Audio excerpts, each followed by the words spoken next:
Bem-vindos a esta análise. Sabe aquela velha briga histórica na administração pública, com cada ideologia jurando de pés juntos que tem a solução perfeita para a sociedade? Pois é, e se o grande erro for justamente tentar escolher um caminho só? Hoje a gente vai mudar um pouco a lente.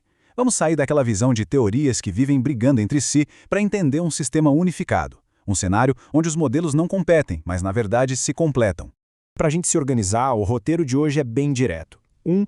O que é a administração pública. 2. As dimensões do ser humano. 3. Os três modelos em conflito. 4. Como eles se complementam. E 5. A coprodução do bem público. Então, vamos lá. Parte 1. O que é a administração pública? E adiantando, é muito além do governo. Geralmente, a gente costuma limitar a administração pública àquela máquina governamental gigantesca, ao poder executivo, aos negócios do Estado de forma geral. Mas a nossa análise de hoje desafia essa visão meio engessada. Afinal de contas, qual é o verdadeiro papel do ser humano nessa engrenagem toda da sociedade? A grande verdade é que não dá para entender a prestação de serviços públicos sem antes entender quem constrói e quem usa esses serviços. O próprio ser humano. A máquina simplesmente não roda sem a sua peça principal. E aqui a gente entra na teoria da delimitação dos sistemas sociais. O nome é bem acadêmico, eu sei, mas a ideia central é genial.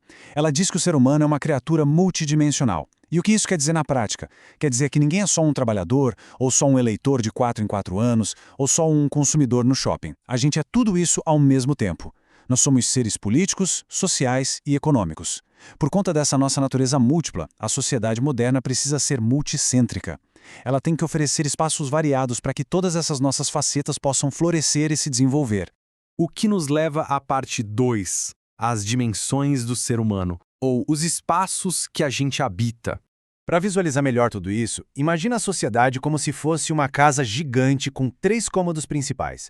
A teoria categoriza esses cômodos como fenomonia, isonomia e economia. A fenomonia é aquele seu quarto privado, sabe? É o espaço puramente pessoal da ética, da razão, da sua individualidade. A isonomia já é a sala de estar, o espaço da comunidade, onde a gente interage como iguais. É o habitat da convivência social. E por fim, tem a economia, que é basicamente o espaço do mercado, focado na eficiência e na utilidade prática, onde rola a troca de recursos. Todos esses 3 cômodos são absolutamente essenciais, simplesmente não dá para viver trancado em um só. Parte 3. 3 modelos em conflito. É aqui que começam as famosas guerras da administração pública.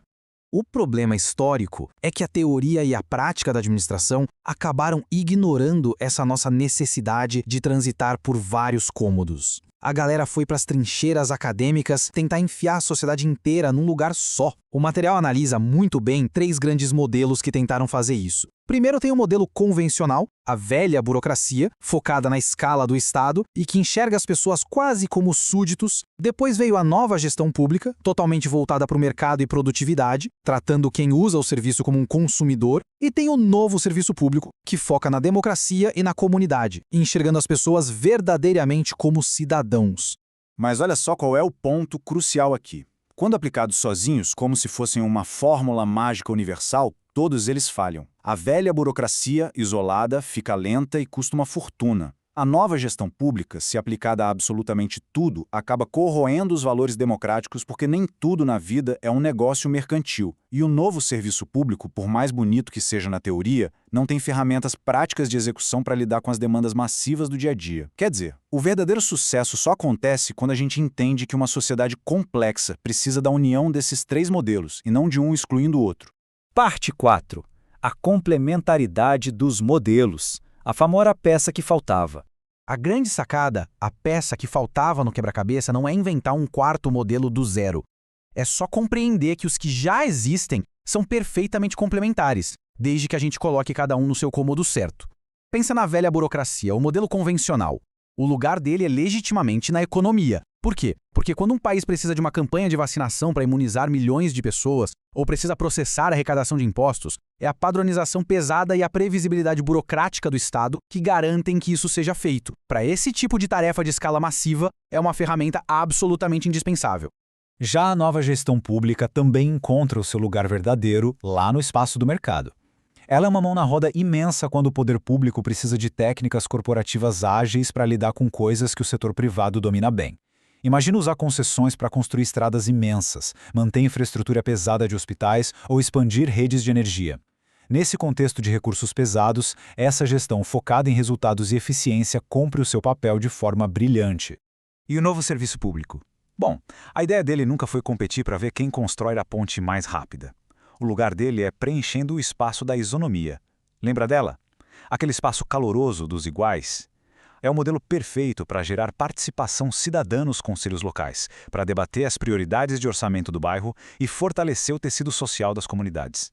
Ele alimenta nosso lado puramente democrático, cívico e articulador. Parte 5. A coprodução do bem público. A rede definitiva. Quando todas essas peças do quebra-cabeça se encaixam e começam a conversar entre si, o resultado não é só um governo mais rápido. Nasce aí o objetivo máximo da administração moderna, a coprodução do bem público. É um conceito que muda a regra do jogo. Não é mais apenas o Estado lá em cima mandando serviços para baixo, enquanto a população assiste de forma passiva. É entender que os serviços que a gente precisa têm que ser criados em conjunto, orquestrando as múltiplas instâncias da sociedade numa rede verdadeiramente colaborativa.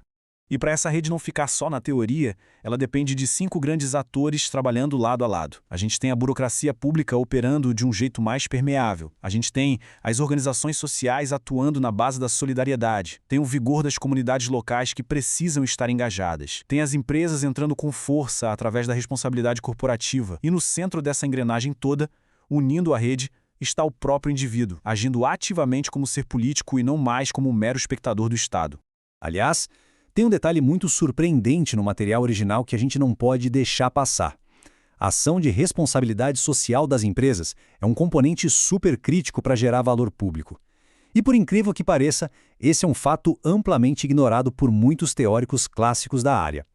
Numa sociedade multicêntrica, o setor privado não está ali só para extrair recursos. Ele pode e definitivamente deve ser um parceiro fortíssimo para ajudar a produzir infraestrutura social, educação e sustentabilidade. Mas olha, botar tudo isso para rodar exige um perfil de liderança totalmente novo. Presta atenção nessa citação do material. Faz-se imperativo o preparo de coordenadores e líderes para agir em sistemas de coprodução, por meio da reflexão na ação e com sólida base em humanidades.